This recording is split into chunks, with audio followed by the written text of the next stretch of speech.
अस्सलाम वालेकुम। First year physics का चैप्टर नंबर 6 ग्रेविटेशन चल रहा है हमारा। और पिछली वीडियो के अंदर हमने इस चैप्टर की जो थ्योरी थी वो सारी की सारी ख़त्म कर ली थी। तो फिर आज से हम लोग इस चैप्टर की जो न्यूमेरिकल्स हैं उन्हें स्टार्ट करने जा रहे हैं और काफ़ी आसान से न्यूमेरिकल्स हैं। तो कोशिश करेंगे कि हम लोग इस वीडियो के अंदर शुरू के जो 4 प्रॉब्लम्स हैं उन्हें सॉल्व कर लें और फिर बाकी जितने भी रह जाएंगे वो हम लोग आने वाली नेक्स्ट वीडियोज़ के अंदर जो है वो परफॉर्म कर लेंगे। तो स्टार्ट करते हैं प्रॉब्लम नंबर 1 से और फिर न्यूमेरिकल की ये हमारी पहली वीडियो होगी चैप्टर नंबर 6 की ग्रेविटेशन की। और प्रॉब्लम नंबर 1 का जो डाटा है वो हम लोगों ने यहाँ पे लिख लिया है और इसकी वर्डिंग जो है वो हम लोग पढ़ लेते हैं। आपको बताया जा रहा है प्रॉब्लम नंबर 1 के अंदर कि a 10 kg mass is at distance of 1 metre from a 100 kg mass. आपके पास एक मास है, ठीक है, एक ऑब्जेक्ट यहाँ पे बना लेते हैं जिसका मास 10 kg है, जो कि एक 100 kg के मास से कितना दूर है 1 मीटर। यानी कि ये जो 1 मीटर दिया हुआ है आपको डिस्टेंस दिया हुआ है और डिस्टेंस को हम लोग r से रिप्रेजेंट करते हैं। इसे बोल दो कि ये ऑब्जेक्ट 1 है और ये आपके पास जो है वो ऑब्जेक्ट 2 है, या फिर ये मास 1 है और ये मास आपके पास 2 है। अब आपसे क्या पूछा जा रहा है कि find the gravitational force of attraction. इन दोनों के दरमियान ग्रेविटेशनल फोर्स ऑफ अट्रैक्शन जो है आप लोगों ने कैलकुलेट करके बतानी है। और आपको पार्ट ए और पार्ट बी भी दिया हुआ है। पार्ट ए के अंदर आपसे बोल रहे हैं कि जो 10 kg का मास है वो कितनी फोर्स एक्सर्ट कर रहा होगा इस 100 kg वाले ऑब्जेक्ट के ऊपर। और पार्ट बी में आपसे पूछा जा रहा है कि ये वाला जो आपके पास ऑब्जेक्ट है 100 kg वाला, ये कितनी फोर्स एक्सर्ट कर रहा होगा इस 1 या फिर आपके पास जो 10 kg वाला ऑब्जेक्ट है इसके ऊपर। ठीक है, पार्ट 1 और पार्ट 2। अच्छा, पार्ट 1 और पार्ट 2 को अगर पहले से ही हम लोग क्लियर कर दें, ये वाला जो प्रॉब्लम है ये आपके पास सबसे पहले तो न्यूटन्स लॉ ऑफ ग्रेविटेशन से आया हुआ है। सबसे पहला टॉपिक हमने जो थ्योरी के अंदर पढ़ा था इस चैप्टर का, उस टॉपिक से ये वाला प्रॉब्लम आपको दिया हुआ है। और ये जो पार्ट 1 और पार्ट 2 उन्होंने यहाँ पे हमें बताया हुआ है, ठीक है, कि पहला वाला जो ऑब्जेक्ट है फोर्स, पहला वाला जो ऑब्जेक्ट है वो कितनी फोर्स लगा रहा है इस वाले दूसरे वाले ऑब्जेक्ट के ऊपर पार्ट ए के अंदर, और पार्ट बी के अंदर के दूसरे वाला ऑब्जेक्ट जो है इसके ऊपर कितनी फोर्स लगा रहा है। तो यहाँ पे ये थोड़ा सा आपको जो है वो कंफ्यूज करने के लिए उन्होंने ये वाला पार्ट ए और पार्ट बी बनाया हुआ है। जबकि हमने जो पढ़ा था टॉपिक के अंदर वो क्या पढ़ा था कि ये जो फोर्स होती है, फोर्स ऑफ ग्रेविटेशन, ये म्यूचुअल फोर्स होती है। ठीक है, मतलब जितनी फोर्स ये इसके ऊपर लगा रहा होगा उतनी फोर्स ये भी इसके ऊपर लगा रहा होगा। मतलब दोनों के दरमियान जो फोर्स होगी वो एक ही होगी, म्यूचुअल फोर्स होती है, उसकी वैल्यू एक ही होती है, जिसका फॉर्मूला हमने क्या पढ़ा था कि F is equals to capital G, जो कि आपके पास यूनिवर्सल ग्रेविटेशनल कॉन्स्टेंट होता है, M1 M2 और अपॉन में जो है आपके पास R का स्क्वायर। ऐसा नहीं होता कि ये वाला जो है ये अलग फोर्स लगा रहा होगा इसके ऊपर और ये जो है वो डिफरेंट किस्म की फोर्स लगा रहा होगा। दोनों की जो फोर्स की वैल्यू होगी वो बराबर होगी। तो हम लोग जो है इसे कैलकुलेट करते हैं और एंड में ये लिख देंगे कि जितनी फोर्स जो है वो ये इसके ऊपर लगा रहा होगा उतनी फोर्स वो वाला जो ऑब्जेक्ट है वो इसके ऊपर भी लगा रहा होगा। या फिर ये लिख सकते हैं कि दोनों जो एक दूसरे के ऊपर फोर्स लगा रहे होंगे उनका मैग्नीट्यूड सेम होगा। तो यहाँ पे वैल्यूज पुट करो। जी की जो वैल्यू होती है वो 6.67 एक्सपोनेंट माइनस का 11 newton into metre square upon kg square होती है। M1 की जो वैल्यू वो 10 है और M2 की जो वैल्यू वो 100 है। और यहाँ पे जो हमारे पास डिस्टेंस दिया हुआ है 1 मीटर दिया हुआ है। तो इसके अंदर जो है वो जब आप लोग कैलकुलेटर के अंदर ये सारी की सारी वैल्यूज़ पुट करोगे तो आपके पास आंसर कितना आएगा 6.67 और आपके पास जो है वो एक्सपोनेंट माइनस का 11 और इसका डायरेक्ट जो हम लोग आंसर लिख देते हैं ठीक है, बुक से देख के। तो हमारे पास जो आंसर आ रहा है वो आ रहा है 6.73 और आपके पास जो है वो एक्सपोनेंट माइनस का 8 और न्यूटन। ठीक है, तो ये जो होगी आपके पास फोर्स होगी जो ये दोनों एक दूसरे के ऊपर लगा रहे होंगे। और एंड में ये बता दो कि F1/2 जो है वो इक्वल है F2/1 और वो जो आपके पास इक्वल है F के, जो यहाँ पे हमारे पास। या फिर इस तरह से भी लिख सकते हो जैसे बुक के अंदर आपकी लिखा हुआ शायद कि बोथ जो आपके पास फोर्सेस हैं वो सेम होंगी, आर सेम, कि दोनों जो आपके पास फोर्सेस हैं वो सेम है। और अगर आपके पास बुक के अंदर हम लोग आंसर देखें तो देखा हुआ है कि 6.67 यही लिखा हुआ है कि 6.67 एक्सपोनेंट माइनस का 8 न्यूटन जो है बोथ केसेस के अंदर यही जवाब आएगा आपके पास। तो ये सिंपल सा हमारे पास प्रॉब्लम नंबर 1 था। इसी तरह अगर हम लोग प्रॉब्लम नंबर 2 देखें तो प्रॉब्लम नंबर 2 का जो हमारे पास जो उन्होंने वर्डिंग दी है वो भी पढ़ लेते हैं। पहले यहाँ पे हेडिंग लगा लेते हैं कि प्रॉब्लम नंबर जो है हम लोग 2 परफॉर्म करने जा रहे हैं, ठीक है। और इसकी जो वर्डिंग है इसके अंदर हमसे जो पूछा जा रहा है वो क्या पूछा जा रहा है कि compute the gravitational acceleration eight the surface of the planet Jupiter. सबसे पहले उन्होंने जो हमसे सवाल कर लिया कि आप ग्रेविटेशनल एक्सेलरेशन एट जुपिटर जो है वो निकाल के हमें बताओ, जो कि एक प्लैनेट है, जुपिटर एक प्लैनेट है, उसके ऊपर आप ग्रेविटेशनल एक्सेलरेशन की वैल्यू जो है वो कैलकुलेट करके बताओ। Which has a diameter as 11 times as compared with that of the earth. जिसका जो डायमीटर है, ठीक है, डायमीटर जो है वो जुपिटर का वो आपके पास बराबर है 11 times the diameter of the अर्थ। मतलब जो हमारे पास जुपिटर है वो अर्थ के डायमीटर से 11 टाइम्स जो है वो बड़ा है। अर्थ का जो डायमीटर है जितना भी है उसको 11 से मल्टीप्लाई करवाओ आपके पास, तो तब जाके जुपिटर का डायमीटर आता है। तो इसका मतलब कि ये जो हमारे पास जुपिटर है ये अच्छा खासा बड़ा, मतलब अगर अर्थ इतनी सी है तो इसको 11 गुना बढ़ा दो, इतना बड़ा आपके पास जो है वो प्लैनेट जुपिटर है। तो आपसे पूछा जा रहा है कि इस वाले प्लैनेट के ऊपर अगर हम लोग चले जाएं तो ग्रेविटेशनल एक्सेलरेशन की वैल्यू कितनी होगी वो कैलकुलेट करके आपने बतानी है, ठीक है। एक जो डाटा दिया उन्होंने वो ये वाला दिया है, और जो दूसरी चीज़ वो लोग आपको बता रहे हैं वो क्या बता रहे हैं कि and mass equals to 318 times that of earth. और जो मास ऑफ जुपिटर है, ठीक है, मास ऑफ जो जुपिटर है वो 318 times the mass of earth के बराबर है। अर्थ का जितना भी मास है उसको 318 से मल्टीप्लाई करवाओ, तो तब जाके आपके पास जो है वो मास ऑफ जुपिटर आएगा, ठीक है। तो ये जो है उन्होंने हमें डाटा दिया हुआ और हमें बोल रहे हैं कि आप ग्रेविटेशनल एक्सेलरेशन एट जुपिटर जो है वो कैलकुलेट करके बताओ। अच्छा, सबसे पहले तो हम लोग अगर यहाँ पे देखें तो सॉल्यूशन के अंदर हमें पता है कि हमने जो जी कैलकुलेट की थी, या फिर सबसे पहले जो वो एफ़ जो होता है वो आपके पास किसके बराबर होता है, जी एम और एम ई और अपॉन में आर ई का स्क्वायर। इस तरह का फार्मूला जो है आप लोगों को याद होगा। हम लोगों ने जब अर्थ का मास हम लोग कैलकुलेट कर रहे थे तो वो अब लगाया था, और फिर इस एफ़ की जगह पे क्या किया था हमने कि एम जी लगा दिया था, इस एम से इस एम को कैंसिल कर दिया था, और यहाँ पे लिखा था कि जी एट अर्थ जो है वो किसके इक्वल आएगी, कैपिटल जी एम ई और अपॉन में आर ई का स्क्वायर। ये वाली चीज़ अगर आपको याद हो तो इसको हम लोग बोल रहे हैं कि ये जो है आपके पास इक्वेशन नंबर 1 है, ठीक है। ये वाली हमने इक्वेशन नंबर 1 बना दी। अब अगर यहाँ पे हम लोग देखें तो सबसे पहले ये वाला काम भी कर लेते हैं, ये वाला काम बल्कि पहले कर लेते हैं, क्योंकि हमें डायमीटर नहीं चाहिए होता ना, हमें रेडियस चाहिए होता है। और मैथमेटिक्स अगर आप लोगों को थोड़ी बहुत पता हो तो हमें पता है कि डायमीटर जो होता है उसको अगर हम लोग हाफ़ कर दें तो वो किसके बराबर हो जाता है, रेडियस के बराबर हो जाता है। अगर सर्कल लो और ये सेंटर है सर्कल का, यहाँ से लेकर यहाँ तक जो है आपके पास डायमीटर होगा, और अगर इसको आधा कर दो तो यहाँ से लेकर यहाँ तक जो आपके पास डिस्टेंस होता है इसको हम लोग क्या बोलते हैं, रेडियस, ठीक है। तो ये तो तकरीबन सभी को पता होगा। अब हमें अगर रेडियस चाहिए, ठीक है, तो यहाँ पे हम लोग इसको डिवाइड कर देते हैं ये 2 से, तो ये रेडियस बन जाएगा जुपिटर का, और इसको डिवाइड कर दें 2 से, मतलब दोनों तरफ हमने 2 से जो डिवाइड कर दिया, तो दोनों तरफ 2 से डिवाइड करने पे क्या होगा, जो यहाँ पे हमारे पास चीज़ आएगी वो क्या आएगी, radius of Jupiter is equals to 11 times, और DE/2 जो है वो आपके पास इसकी वैल्यू देगा, रेडियस ऑफ अर्थ की, ठीक है। D/2 किसके बराबर होता है, R के, तो DE/2 जो है वो आपके पास रेडियस ऑफ जुपिटर बन गया, और DE/2 जो है आपके पास रेडियस ऑफ अर्थ बन गया। अच्छा, ये वाली चीज़ हम लोग यूज़ करेंगे, एक ये वाली, ठीक है, और आपके पास जो है वो एक ये वाली चीज़ जो है हम लोगों ने यूज़ करनी है। अब ये इक्वेशन नंबर 1 बन गई, और यहाँ पे अगर हम लोग जो है वो अब ग्रेविटेशनल एक्सेलरेशन एट जुपिटर निकालें तो क्या चीज़ चेंज होगी, जी तो वही रहेगा, क्योंकि ये वाला जो जी ये यूनिवर्सल ग्रेविटेशनल कांस्टेंट है, मतलब यूनिवर्स के अंदर कहीं भी चले जाओ इसकी वैल्यू उतनी रहती है। और ये जो मास ऑफ अर्थ है ये चेंज होकर क्या बन जाएगा, मास ऑफ जुपिटर, ठीक है, क्योंकि हम लोग जो ग्रेविटेशनल एक्सेलरेशन कैलकुलेट कर रहे हैं वो जुपिटर की कर रहे हैं। और यहाँ पे आर ई जो है वो आपके पास अब किसके बराबर आ जाएगा, आर जे के स्क्वायर के, ठीक है, यानी कि जुपिटर का रेडियस का स्क्वायर।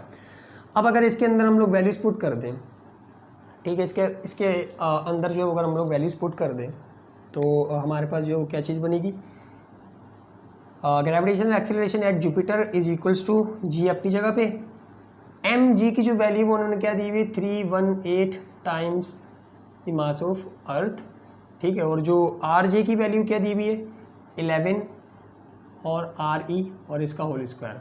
आर जे की जो यहाँ पे हमारे पास वैल्यू थी वो हम लोगों ने यहाँ पे पुट कर दी। अब ये एज इट इज़ रहेगा 318 को जो है वो शुरू में ले आओ नंबर को, और ये जी एम ई बन जाएगा, ठीक है। और ये स्क्वायर जब इसके ऊपर गिरेगा 11 के ऊपर तो ये 1 to 1 हो जाएगा, क्योंकि 11 का स्क्वायर जो है वो 1 to 1 होता है। और आर ई के स्क्वायर के आर ई के ऊपर जब गिरेगा तो आर ई का स्क्वायर बन जाएगा, ठीक है। अब क्या इस वाली चीज़ की जगह पे हम लोग जी ई डाल सकते हैं, क्योंकि यहाँ पे हम लोगों ने इक्वेशन नंबर 1 के अंदर बताया था कि G M E upon R E का जो स्क्वायर होता है वो जी ई के बराबर होता है, यानी कि ग्रेविटेशनल एक्सेलरेशन एट अर्थ। तो इसको रिप्लेस करके हम लोग जो है यहाँ पे लिख देंगे कि 318 अपॉन 121 जो है वो आपके पास जी ई के बराबर। और यहाँ पे रेफरेंस देना है तो दे दो कि जी एम ई और अपॉन में आर ई का जो स्क्वायर है वो आपके पास जी ई के बराबर होता है, जो कि हमने इक्वेशन नंबर 1 के अंदर आपको इस तरह से बताया वो भी था, पहले से भी रेफरेंस दिया हुआ था। और यहाँ पे जो हम लोगों ने चेंज किया वो भी यहाँ पे इनको जो डाल के दे दिया।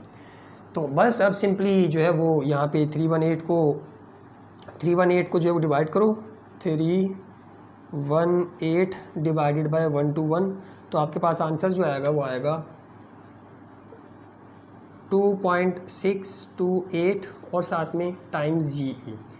तो जिस तरह से उन्होंने हमसे सवाल में पूछा था, ये सवाल में हमें जो डाटा दिया हुआ था कि मास जो है वो 318 टाइम्स जो है वो मास ऑफ अर्थ के बराबर है, तो उसी तरह आप लोग इस तरह से भी जवाब दे सकते हो कि जो हमारे पास ग्रेविटेशनल एक्सेलरेशन होगी जुपिटर के ऊपर, वो अर्थ की ग्रेविटेशनल एक्सेलरेशन जो कि 9.8 है उसके जो है वो उससे 2.6 यानी कि 2.5 के करीब 2.5 गुना ज़्यादा होगी। अगर यहाँ पे 9.8 है तो उसको 2.5 से मल्टीप्लाई कर दो, या फिर सिंपली इसके अंदर वैल्यूज़ भी पुट कर सकते हो आप लोग कि 2.628 और G at the surface of earth जो हमें पता है वो 9.8 होती है, तो यहाँ पे 9.8 डालो और जो है वो इसको मल्टीप्लाई करवा दो ठीक है। तो आपके पास जो आंसर आएगा वो 25.75 और साथ में मीटर पर सेकेंड स्क्वायर, जो कि ग्रेविटेशनल एक्सेलरेशन की जो यूनिट है। तो या तो यूँ आंसर दो या तो यूँ आंसर दो, दोनों बराबर हैं। आपकी बुक के अंदर किस तरह से दिया हुआ है, बुक के अंदर इस तरह से दिया हुआ है कि 2.63 जो कि राउंड ऑफ कर दिया उन्होंने टाइम्स दैट ऑफ द अर्थ, यानी कि अर्थ के मुकाबले में, यानी कि अर्थ के ऊपर जितनी भी ग्रेविटेशनल एक्सेलरेशन है उसके मुकाबले में 2.628 टाइम्स जो है वो ज़्यादा होगी प्लैनेट जुपिटर के ऊपर। और अगर उसकी वैल्यू चाहिए तो वैल्यू भी हम लोगों ने निकाल ली है कि 25.75 मीटर पर सेकेंड स्क्वायर। अर्थ के ऊपर कितनी है 9.8 और अर्थ के ऊपर 9.8 मीटर पर सेकेंड स्क्वायर जो है वो आपके पास ग्रेविटेशनल एक्सेलरेशन है। तो फ़र्ज़ करो कि अगर आप जुपिटर के ऊपर चले जाओ तो 25.75 मीटर पर सेकेंड स्क्वायर की आपके ऊपर ग्रेविटेशनल एक्सेलरेशन जो है वो लग रही होगी, ठीक है। तो मतलब ये इसको अगर इमेजिन करो तो ये जो इतनी हल्की यहाँ पे चीज़ है ना, वो आपको उठाने के लिए जुपिटर के ऊपर अच्छी खासी फोर्स लगानी पड़ेगी। मतलब हम लोग क्या करते हैं कि आपके पास फ़र्ज़ करो कि एक पेन है और आप अर्थ के ऊपर अगर इसको लिफ्ट करना चाह रहे हो तो इसके वेट के बराबर जो आपको इसके ऊपर फोर्स लगानी पड़ती है ऊपर की तरफ, है ना। मतलब ये अगर आपके पास जो है वो एक मार्कर है तो इसका कुछ ना कुछ वेट होगा, यानी कि फोर्स लग रही होगी नीचे की तरफ, जिससे जो ग्रेविटेशनल एक्सेलरेशन की वैल्यू वो 9.8 है। तो इसको लिफ्ट करने के लिए मुझे इसके ऊपर अपवर्ड डायरेक्शन के अंदर फोर्स लगानी पड़ती है। मतलब मैं इसको जो है वो यूँ पकड़ूंगा, इसके वेट के बराबर फोर्स लगाऊंगा तो ये लिफ्ट हो सकेगा। अब अगर मैं इसको मार्स के ऊपर, इस जुपिटर के ऊपर लेके चला जाऊँ तो मुझे अच्छी खासी अमाउंट ऑफ फोर्स जो है वो लगानी पड़ेगी इसको ऊपर की तरफ लिफ्ट करने के लिए, और वहाँ पे आपका चलना फिरना भी जो है वो काफ़ी ज़्यादा मुश्किल हो जाएगा। मतलब यहाँ पे जिस आसानी से मैं अपने हाथ को ऊपर कर रहा हूँ ग्रेविटेशनल फोर्स के अगेंस्ट में अपने हाथ को जो जिस आसानी से लेके जा रहा हूँ, अगर मैं जुपिटर के ऊपर लेके चला गया तो जुपिटर के ऊपर अच्छी खासी फोर्स लगानी पड़ेगी मुझे अपने हाथ को ऊपर लेके जाने के लिए और चलने के लिए भी, क्योंकि हम लोग जो है वो अपना पाँव उठा रहे होते हैं और जो है वो अगेंस्ट द ग्रेविटी हम लोग जो है वो इस तरह से वॉक कर रहे होते हैं, फिर कोई चीज़ अगर फेंक रहे हैं ऊपर, तो प्लैनेट जुपिटर के ऊपर जो है वो अच्छी खासी आपको अमाउंट ऑफ फोर्स लगानी पड़ेगी किसी चीज़ को लिफ्ट करने के लिए, फिर चलने फिरने के लिए। तो वहाँ पे लाइफ जो है वो काफ़ी ज़्यादा जो है वो मिजेबल हो जाएगी आपके लिए, चलना फिरना भी आपके लिए, इवन के किसी चीज़ को जो है लिफ्ट करना, अपने आप का वजन जो है वो भी बर्दाश्त करना जो है वहाँ पे मुश्किल हो जाएगा। तो ये प्रॉब्लम नंबर 2 था। अब जल्दी से प्रॉब्लम नंबर 3 और प्रॉब्लम नंबर 4 जो है वो भी देख लेते हैं हम लोग। काफ़ी आसान से प्रॉब्लम्स हैं ये। अच्छा, 3 वाला जो प्रॉब्लम है सबसे पहले लिखते हैं यहाँ पे कि प्रॉब्लम नंबर जो है वो हम लोग 3 परफॉर्म करने जा रहे हैं।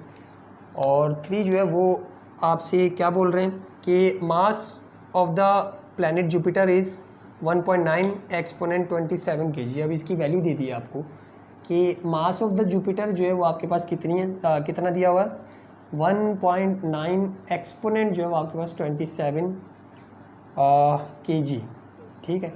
और and that of the sun is 2.0, और आपको मास ऑफ द सन भी दे दिया है जो कि कितना है 2.0 एक्सपोनेंट जो है वो 30 kg, ठीक है। ये दोनों चीज़ों का जो आपको मास दे दिया, एक जुपिटर है और एक जो है वो आपके पास सन है। और आपसे जो है वो एक और चीज़ दी हुई है कि if the average distance between them is 7 point, यानी कि आर की वैल्यू दी हुई है जो कि कितनी है 7.8 एक्सपोनेंट 11 मीटर। तो आपसे पूछा क्या जा रहा है कि ग्रेविटेशनल फोर्स निकाल के जो आप बताओ, जो सन जुपिटर पे लगा रहा होगा या फिर इन दोनों के दरमियान जो भी आपके पास जो है वो फोर्स होगी। ये आपके पास जुपिटर है, ये आपके पास सन है, ठीक है। इन दोनों के दरमियान डिस्टेंस दिया हुआ है आपको 7.8 एक्सपोनेंट 11 मीटर। मास इनके दोनों के दिए हुए हैं, आप जो है ग्रेविटेशनल फोर्स निकाल के दिखाओ। तो ये तो काफ़ी आसान सा प्रॉब्लम है, अगर इसे सॉल्व ना भी करें तो आप लोग जो है मज़े में सॉल्व कर लोगे। कैलकुलेशन आप लोग खुद कर लेना। फार्मूला क्या है जी m1 m2 और अपॉन में r का स्क्वायर, ठीक है।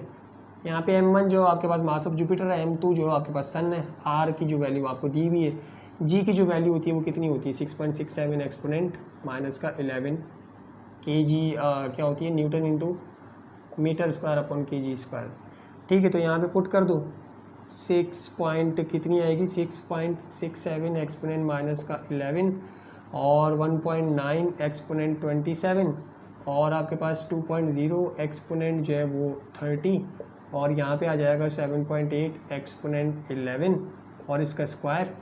और इसे जब आप लोग सॉल्व करोगे तो फाइनली हम जो यहाँ पे डायरेक्ट आंसर लिख देते हैं। आंसर आपकी बुक के अंदर शायद जो है वो इन्होंने गलत दिया हुआ है, हम जो है वो दूसरी जगह से भी चेक कर लेते हैं।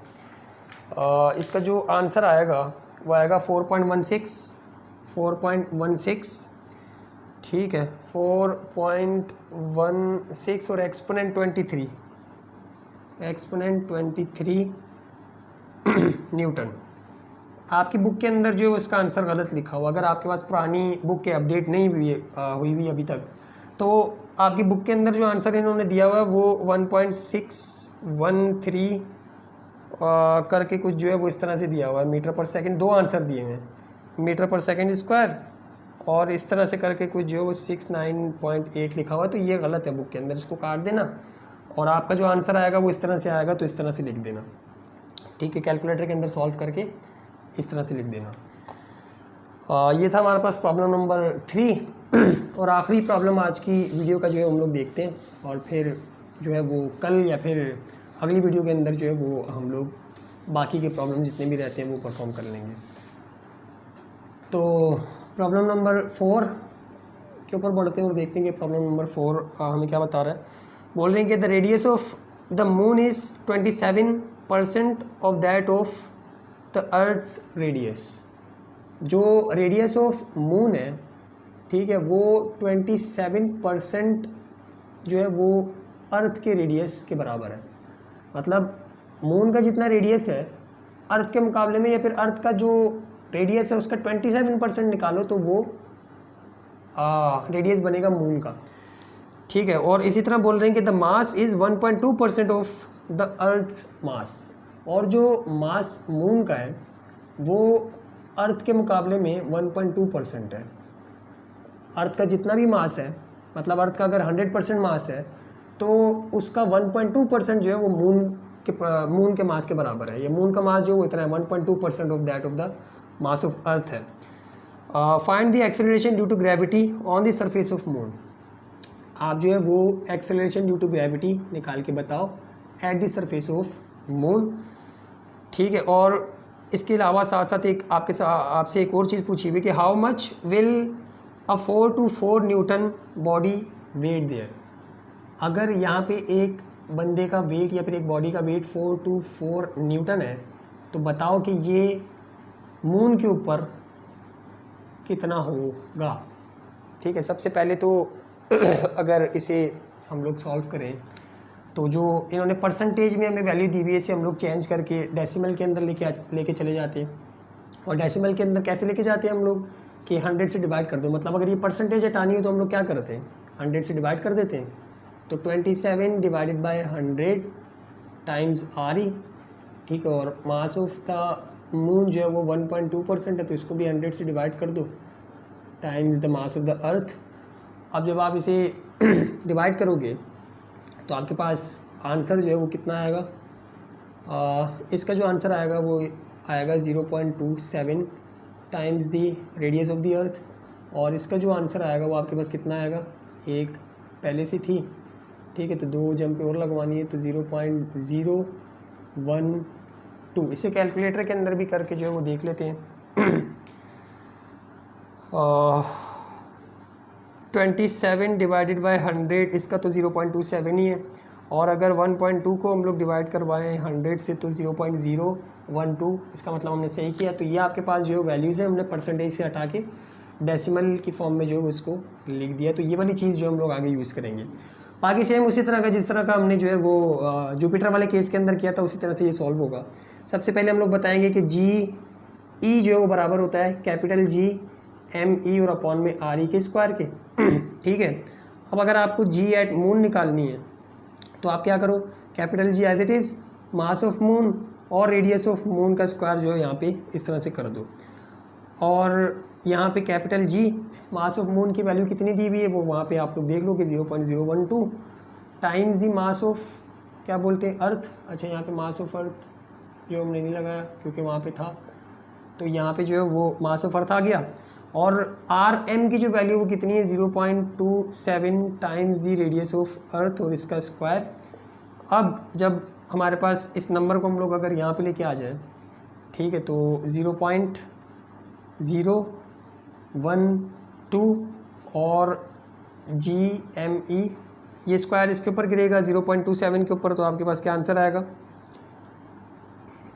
0.27 का अगर जो है वो हम लोग स्क्वायर लें तो इसका जो आंसर है वो कितना आ रहा है 0.0729, ठीक है। 0.27 का जब आप स्क्वायर लोगे तो 0.0729 आ गया। और जब ये स्क्वायर आर ई के ऊपर गिरेगा तो आर ई का स्क्वायर, ठीक है। अब आपके पास ये वाली जो चीज़ है दोबारा से आप बताओगे कि ये किसके बराबर है, जी ई के बराबर है, तो यहाँ पे हम लोग जी ई डाल देंगे और इसको डिवाइड करके इसका जो आंसर आएगा वो हम लोग लिख देंगे 0.012 और डिवाइड बाय 0.0729 और यहाँ पे हमने लिख दिया कि टाइम्स जी ई। और अब अगर इसे हम लोग जो सॉल्व करें तो 0.012 डिवाइडेड बाय 0.0729, तो जो आपके पास आंसर आ रहा है वो कितना आ रहा है G M is equals to 0.1646 और टाइम्स जी ई। और अगर इसे हम लोग आपकी बुक के साथ कंपेयर करवाएं तो आपकी बुक के अंदर जो उन्होंने आपको आंसर दिया हुआ है वो इसे आगे सॉल्व करने के बाद दिया हुआ है, और आप चाहो तो यहाँ पे भी आंसर को छोड़ सकते हो। जिसका मतलब क्या है कि मून के ऊपर एक्सेलरेशन ड्यू टू ग्रेविटी की जो वैल्यू होगी वो 0.1646 times the acceleration due to gravity on the surface of earth के बराबर है। यानी कि अर्थ के ऊपर जितनी भी एक्सेलरेशन ड्यू टू ग्रेविटी की वैल्यू है उससे मल्टीप्लाई करवाओ आप लोग 0.1646 से, जो आपके पास आंसर आएगा वो एक्सेलरेशन ड्यू टू ग्रेविटी होगी eight the surface of moon. तो यहाँ पे अगर हम लोग वैल्यूज़ पुट करें तो 0.1646 और इसे मल्टीप्लाई करा दो सिंपली 9.8 से, तो आपके पास आंसर आ जाएगा बुक वाला। तो मल्टीप्लाइड बाय 9.8 अगर हम लोग करवाएं तो जी एट मून जो है वो आपके पास कितनी आएगी 1.6131 और आगे जो है वो मीटर पर सेकेंड स्क्वायर। ये आपके पास जो है बुक के अंदर आपको आंसर दिया हुआ है। और यही एक्सेलरेशन ड्यू टू ग्रेविटी की वैल्यू है सरफेस ऑफ मून के ऊपर, या फिर जो आपके पास मून है उसके ऊपर। अगर आप उसके ऊपर चले जाओ तो जो हमारे पास एक्सेलरेशन ड्यू टू ग्रेविटी 9.8 अर्थ के ऊपर होती है, मून के ऊपर कितनी होगी सिर्फ 1.6131, यानी कि काफ़ी ज़्यादा कम। यही वजह है कि जितनी मूवीज़ के अंदर या फिर जितने भी आप लोग जो है वो कार्टून्स वगैरह देखते हो, तो उसके ऊपर जहाँ पे भी चांद के ऊपर अगर कोई जाता है तो वहाँ पे चीज़ें जो है वो इस तरह से फ्लोट कर रही होती हैं, या फिर जो है वो उनको इतनी ज़्यादा फोर्स नहीं लगानी पड़ती चीज़ों को लिफ्ट करने के लिए वहाँ पे। क्यों? क्योंकि एक्सेलरेशन ड्यू टू ग्रेविटी की वैल्यू ही काफ़ी ज़्यादा जो है वो कम है वहाँ पे। 1.613 जो है वो आपके पास वैल्यू आ रही है मीटर पर सेकंड स्क्वायर, और अगर अर्थ के ऊपर देखो तो 9.8 है मीटर पर सेकंड स्क्वायर। तो तभी चांद के ऊपर जो है वो ज़्यादातर दिखाया जा रहा होता है कि बंदे जो है इस तरह से फ्लोट कर रहे हैं। क्यों? क्योंकि एक तो चांद का जो मास है वो भी काफ़ी ज़्यादा कम है, अर्थ के मुकाबले में कितना है 1.2% है सिर्फ। तो अगर मास कम है तो जाहिर सी बात है कि जो वो फोर्स लगाएगा किसी बॉडी के ऊपर उसकी वैल्यू भी कम होगी, और अगर फोर्स कम लगा रहा है तो जो आपके पास एक्सेलरेशन की वैल्यू होगी जाहिर सी बात है कि वो भी आपके पास कम आएगी। तो ये पार्ट 1 जो था वो हम लोगों ने कैलकुलेट कर दिया। अब अगर ये वाला जो उन्होंने दूसरा सवाल पूछा हमसे कि अगर अर्थ के ऊपर कोई ऑब्जेक्ट 4 to 4 न्यूटन का है और हम उसे ले जाएं, ठीक है, हम उसे ले जाएं मून के ऊपर, तो मून के ऊपर बताओ कि उसके ऊपर कितना वेट जो है वो, मतलब उसका वेट जो है मून के ऊपर जाके कितना हो जाएगा, या फिर उसके ऊपर जो फोर्स है वो कितनी लग रही होगी मून की तरफ से। तो सबसे पहले तो हमें पता है कि वेट निकालने के लिए जो फॉर्मूला होता है वो आपके पास क्या है, मास टाइम्स दी ग्रेविटेशनल एक्सेलरेशन। अब अगर आपको मून के ऊपर निकालनी है तो यहाँ पे मून की ग्रेविटेशनल एक्सेलरेशन आप जो है वो पुट करोगे, ठीक है। अब आपको जो है वो ग्रेविटेशनल एक्सेलरेशन तो पता है मून के ऊपर 1.6131 जो है वो मीटर पर सेकंड स्क्वायर होती है। लेकिन अगर आपको वेट निकालना है एट मून, ठीक है, यहाँ पे अगर हम लोग लिखें कि वेट निकालना है एट मून इस वाले ऑब्जेक्ट का जिसका जो वेट है 4 to 4 न्यूटन है अर्थ के ऊपर, तो हम कैसे निकाल पाएंगे? हमें क्या चीज़ जो नहीं पता, मास नहीं पता। अगर मास पता हो तो हम लोग उसको जो है वो मल्टीप्लाई करवाएंगे इसके साथ, हमारे पास आंसर आ जाएगा। मास निकालने के लिए सबसे पहले क्या करेंगे कि हम लोग बोलेंगे कि W जो होता है वो आपके पास mg के बराबर होता है, और यहाँ पे जो हम लोग GE लगाएंगे क्योंकि उन्होंने जो हमें मास ये वेट दिया हुआ है ये अर्थ के ऊपर दिया हुआ है, यानी कि अर्थ के ऊपर एक बॉडी है जिसका जो वेट है या फिर जिसके ऊपर जो फोर्स अर्थ लगाती है वो 4 न्यूटन है। तो यहाँ पे जो हम लोगों ने दोनों तरफ GE और GE कर दिया। इसकी वैल्यू हमें पता है, यहाँ पे पुट करेंगे 4 to 4। यहाँ पे मास हमें नहीं पता, मास हम लोगों को कैलकुलेट करना है ताकि हम लोग इसके अंदर डाल सकें, तो इसको एज इट इज़ रहने देंगे, और यहाँ पे जो आपके पास 9.8 आ जाएगा।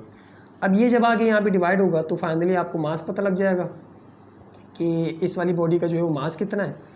तो 4 to 4 को जब आप जो है वो डिवाइड करोगे 9.8 से, 4 to 4 को जब आप डिवाइड करोगे 9.8 से, तो आपके पास जो आंसर आएगा वो कितना आएगा, 43.26 kg।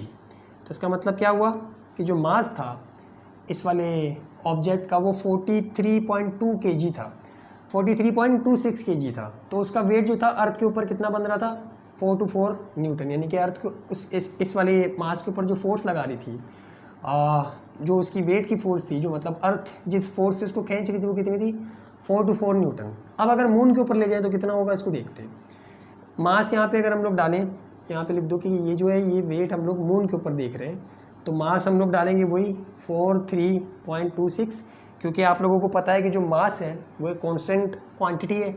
आप यूनिवर्स के अंदर कहीं भी इसको लेके चले जाओ, किसी भी ऑब्जेक्ट को, उसका मास जो है वो उतना ही रहता है, टोटल क्वांटिटी ऑफ मैटर होता है, जबकि वेट जो वेरी करता है। वो भी वाला जो पॉइंट है वो भी यहाँ पे आपका क्लियर हो जाएगा।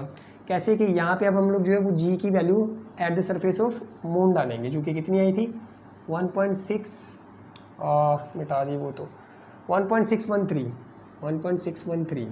तो यहाँ पे आपके पास जो है वो वेट आ जाएगा कि उस बॉडी का वेट मून के ऊपर कितना होगा। तो यहाँ पे अगर हम लोग मल्टीप्लाई करवाएं 4.326 को 1.613 से, तो आपके पास जो आंसर आ रहा है वो कितना आ रहा है 69.78 न्यूटन। तो इसका मतलब क्या हुआ कि अर्थ के ऊपर जिस ऑब्जेक्ट का वेट 4 to 4 न्यूटन था, मून के ऊपर जाने के बाद उसका वेट कितना हो जाएगा 69.78 न्यूटन, जबकि मास जो है उतना ही रहेगा, मास 43.26 kg ही रहेगा। तो ये हमारे पास जो था वो दूसरा आंसर था। और अगर आप बुक से इसको मैच करो तो बुक के अंदर भी जो आपका आंसर है वो यही लिखा हुआ है। और यही एक तरीका है कि अगर आपको अपना वेट कम करना है, ठीक है, वेट जो है वो आप लोगों को अगर अपना कम करना है तो आप जो है वो मून के ऊपर चले जाओ। क्यों? क्योंकि मून के ऊपर एक्सेलरेशन ड्यू टू ग्रेविटी की जो वैल्यू होती है वो कम होती है। तो यहाँ पे अगर कोई बंदा या फिर किसी ऑब्जेक्ट का जो वेट है वो 4 to 4 न्यूटन है, अच्छा खासा 424 न्यूटन का जो अगर आपके पास एक ऑब्जेक्ट है उसका वेट इतना है, मून के ऊपर जाने के बाद उसका वेट कितना रह जाएगा? 69 पॉइंट समथिंग जो है वो आपके पास न्यूटन के ऊपर पहुँच जाएगा। तो ये एक तरीका है कि अगर आपको अपना वेट कम करना है तो बॉडी बिल्डिंग वगैरह छोड़ो और मून के ऊपर चले जाओ। तो ये हमारे शुरू के 4 जो थे वो प्रॉब्लम्स थे चैप्टर नंबर 6 के, और बाकी के जो प्रॉब्लम्स हैं वो भी आसान है इसी तरह के। कोशिश करेंगे कि जल्द से जल्द जो है वो नेक्स्ट वीडियोज़ के अंदर हम लोग कवर करें उन्हें। तो आज के लिए इतना ही, मिलते हैं फिर अगली वीडियो में, तब तक के लिए अल्लाह हाफिज़।